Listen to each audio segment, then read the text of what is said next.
میرے عزیزوں، بڑھنے کا عمل اکثر تکلیف دہ اور ہراساں کرنے والا ہوتا ہے۔ تبدیلی کے بغیر ترقی اور بڑھنا ہوتا، اور بغیر خوف یا نقصان کے تبدیلی واقع نہیں ہوتی، اور نقصان ہو تو تکلیف ضرور ہوتی ہے۔ ہر تبدیلی میں کسی نہ کسی قسم کا نقصان ضرور ہوتا ہے۔ نئی روشیں، نئے طور طریقے اختیار کرنے کے لیے لازم ہے کہ پرانی روشوں اور پرانے طور طریقوں کو ترک کریں۔ بے شک پرانی روشیں اور طور طریقے جو ہیں اپنی ذات میں شکست پذیر ہوں، لیکن آرام دہ اور مانوس تو ہوتے ہیں۔ پرانی زندگی کے اندر ہماری وہ زندگی جو خدا سے دوری کی ہے، اس میں ہماری روشیں، ہماری راہیں جن پر ہم چلتے ہیں، جن راہوں پر جو طور طریقے ہم نے اختیار کیے ہوئے ہیں، وہ خدا سے دوری ہے، اس میں شکست ہے، وہ موت کی راہیں ہیں، وہ غلط جگہوں پر لے کے جانے والے ہیں، وہ ابلیس کی طرف سے ہیں۔ لیکن شاید اس وقت ہم اس سارے وقت میں، ان سارے طور طریقوں میں، ان ساری راہوں میں، اس ساری زندگی میں، اس ساری صورتحال کے اندر ہم اپنے آپ کو آرام دہ محسوس کرتے ہیں، پرسکون محسوس کرتے ہیں۔ لیکن اس ساری صورتحال کے باوجود بھی وہ سب کچھ پرانا، سب کچھ پرانی راہیں، روشیں، زندگی، طور طریقے، سب کچھ شکست خوردہ ہے۔ اس میں ہار ہے، اس میں شکست ہے، اس میں موت ہے، اس میں زندگی نہیں ہے، اس میں حقیقی خوشی بھی نہیں ہے، اس میں صدا کا آرام نہیں ہے۔ جیسے پرانے اور گھسے ہوئے جوتوں کا جوڑا ہوتا ہے، لوگ اکثر اپنی شناخت اور اپنی تشخیص کو اپنے نقائص، اپنی خامیوں سے وابستہ کر لیتے ہیں۔ ایک برا شخص، جیسے ہم دیکھتے ہیں گینگسٹر، انڈر ورلڈ کا کوئی شخص ہے، تو وہ اپنی بری اس حرکت کی وجہ سے پہچانا جاتا ہے۔ لوگ اپنی انہی روشوں کو، لوگ اپنی انہی خامیوں کو، لوگ اپنی انہی باتوں کو جو ان کے اندر بری ہیں، انہی کو اپنی شناخت بنا لیتے ہیں، اور وہ اسی میں خوش رہتے ہیں، وہ اس میں شاد رہتے ہیں، وہ سمجھتے ہیں کہ یہ ان کی پہچان ہے۔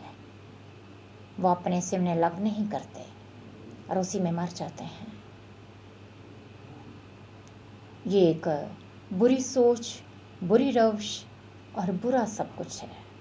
یہ راہیں اچھی نہیں ہیں، یہ ہلاکت کی راہیں ہیں۔ یہ اسی طرح ہی ہیں جس طرح کلام میں لکھا ہے کہ راہیں ایسی بھی تو ہیں جو انسان کو سیدھی معلوم ہوتی ہیں، لیکن وہ اسے ہلاکت کے گڑھے میں لے جاتی ہیں۔ وہ کہتے ہیں مجھے تو ایسا ہی ہونا پسند ہے۔ لوگ اس قدر ان ساری بری چیزوں کو اتنے فخر سے بیان کرتے ہیں، وہ ذرا بھی شرم محسوس نہیں کرتے۔ وہ کہتے ہیں کہ ہمیں تو یہی سب کچھ پسند ہے، ہمیں تو ایسے ہی رہنا پسند ہے، ہمیں تو ایسے ہی ڈریس اپ ہونا پسند ہے، ہمیں تو یہ سب کرنا ہی پسند ہے، اور میں تو بس ایسا ہی ہوں۔ پھر وہ ایک لفظ اور بولتے ہیں، جملہ بولتے ہیں کہ میں تو ایسا ہی ہوں، اور یہی باتیں وہ اپنی شناخت بنا لیتے ہیں۔ ان کے ذہن یا تحت الشعور میں یہ فکر اور خوف ہوتا ہے کہ اگر میں نے یہ عادت چھوڑ دی، اس دکھ کو ترک کر دیا، اس وہم کو جانے دیا، تو پھر میں کون ہوں گا۔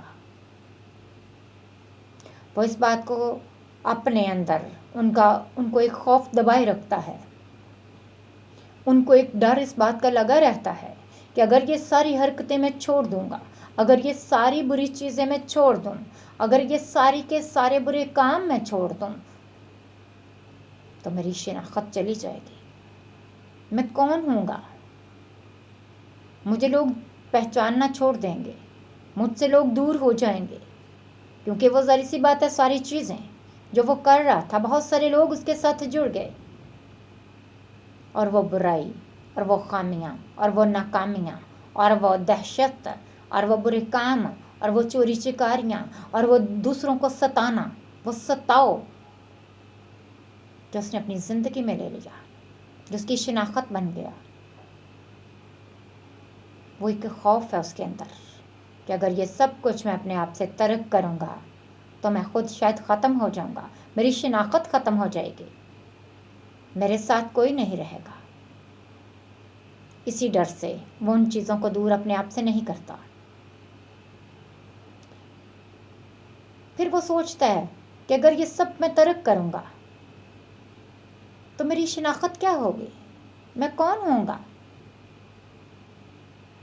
ये खौफ व हरास आगे बढ़ने और तरक्की करने की रफ्तार को यकीनन सुस्त कर देता है।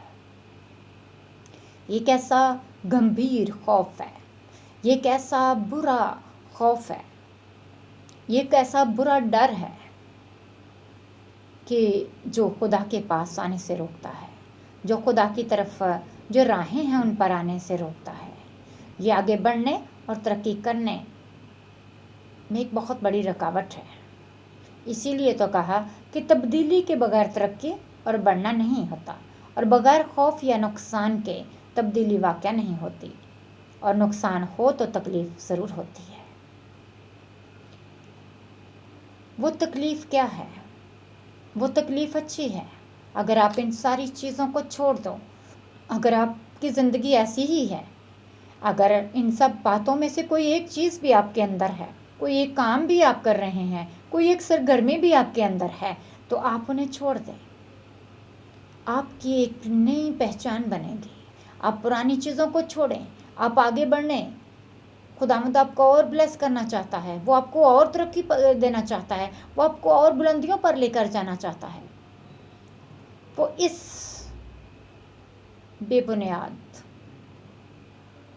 मौत की जो राहें हैं, जो बुरी चीज़ें हैं, जो एक बुरा खौफ है जिसको आपने अपनी पहचान बना लिया, इसको खुदावंद चाहता है कि आप ख़त्म करें और आप खुदावंद में आगे बढ़ें। खुदावंद आपको अपने में बढ़ने का फज़ल अता करे। आप उन बुरी चीज़ों को छोड़ें, उस खौफ को अपने अंदर से निकालें, क्योंकि ये एक बहुत बड़ी रुकावट है। आप इसको दूर करें, और ये काम सिर्फ आप कर सकते हैं, कोई और नहीं कर सकता। आपकी एक नई पहचान बनेगी, आप खुदावंद के होंगे और खुदावंद आपका है। खुदावंद के नाम से आपकी पहचान होगी। अबलीस की पहचान ख़त्म हो जाएगी, अबलीस के सारे काम जो हैं वो नाश हो जाएंगे। खुदावंद उन सारे बुरे कामों को ख़त्म कर देगा और आपको एक नई पहचान देगा। वो आपको बुलंदियों पर लेकर जाएगा, क्योंकि खुदावंद के पाक कलाम में लिखा है कि जो खुदावंद के साथ रहते हैं वो उन्हें बुलंदियों पर ले जाता है, उन्हें आसमान की बुलंदियों तक लेके जाता है। वो उन्हें छोटी छोटी छोटी जगहों पर नहीं रखता, वो उन्हें बहुत तरक्की देता है, उन्हें एक नया नाम देता है, उन्हें एक नई पहचान देता है, वो उन्हें शाद करता है। खौफ की कोई चीज़ उनके अंदर नहीं रहती, सिर्फ वो खौफ जो हयात है। कलाम में लिखा है खुदावंद का खौफ हयात है। खुदावंद ऐसा खौफ उनके अंदर डालता है। खुदावंद का खौफ हिकमत का शुरू है, और फिर खुदावंद अपना खौफ जब उनके अंदर डालता है तो फिर हिकमत से वो भर जाते हैं, फिर वो दनाई से काम करते हैं, फिर वो दनाई के साथ चलते हैं, वो दनाई के साथ अपने कामों को करते हैं, वो आगे बढ़ते हैं, वो बहुतों के लिए बरकत का बायस बनते हैं। वो जो बहुतों के लिए दुख का बायस थे, वो बहुतों के लिए बरकत का बायस बन जाते हैं। ऐसा सिर्फ खुदावंद कर सकता है। ऐसा सिर्फ जब आप उसके पास आएँ, जब आप अपने अंदर से उन सारी बुरी चीज़ों को निकालें, उस खौफ को निकालें, तो खुदावंद आपको ब्लेस करता है। खुदावंद आपको बरकत दे और आपकी ज़िंदगियों में खुदावंद काम करे। आमीन।